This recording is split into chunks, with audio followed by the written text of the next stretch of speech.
Hi, I'm Lainey. I have Asperger's syndrome, or Asperger's autism in other words. It's a subtype of autism spectrum disorder, or one of the many types of autism. Autism is a learning or socializing disorder or challenge. Autism consists of being logical and literal, challenged at socializing, hyperfocused, and having sensory challenges. Autistic people will usually take things literally, like when you say it's raining cats and dogs. Probably have a funny picture in our heads. And maybe look outside the window.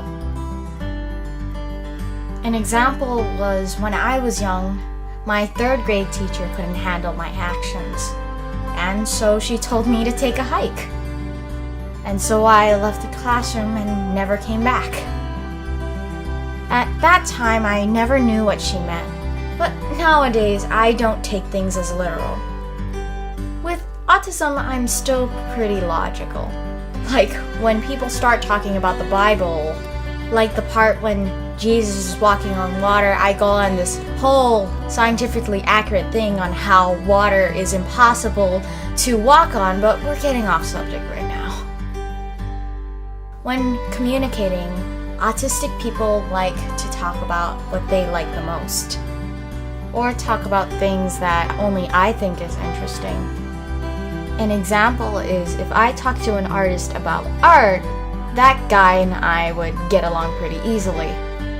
But if I start to talk about things that he probably isn't interested in, like a marching band, the conversation won't really go anywhere.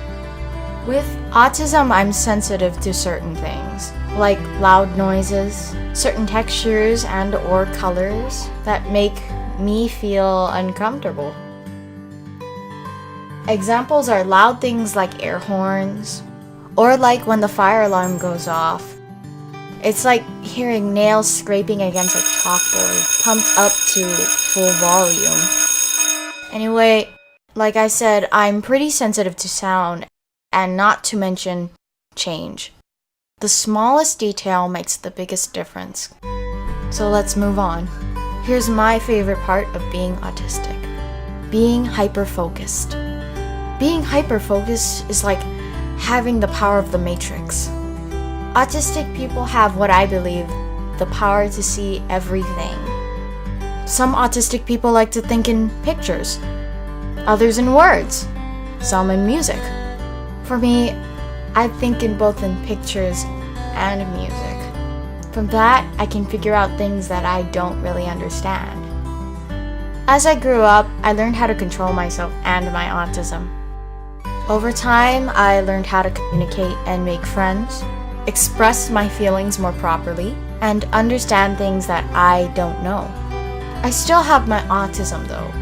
It's not a disease or anything bad. Controlling it doesn't mean curing it. Autism is just a unique way of learning, and I'm not the only one who has it. Satoshi Tajiri, the creator of Pokemon, is diagnosed with autism, and some other people like Wolfgang Amadeus Mozart, British singer Susan Boyle, and many more. Although the person that I really look up to the most is autism role model and professor of animal science, Temple Grandin. These people not just changed my life, but the world around me. These idols were given a gift not many people recognized, and they used that talent to make the world of what it is today. I sometimes think, what would Lainey be without autism? Will Lainey be normal, or will she not be Lainey at all? Will my creativity and love for art go away and never exist? Or will I love it in a different way? And as I thought, I found the answer, that Lainey will always be Lainey, because autism is what makes me, me.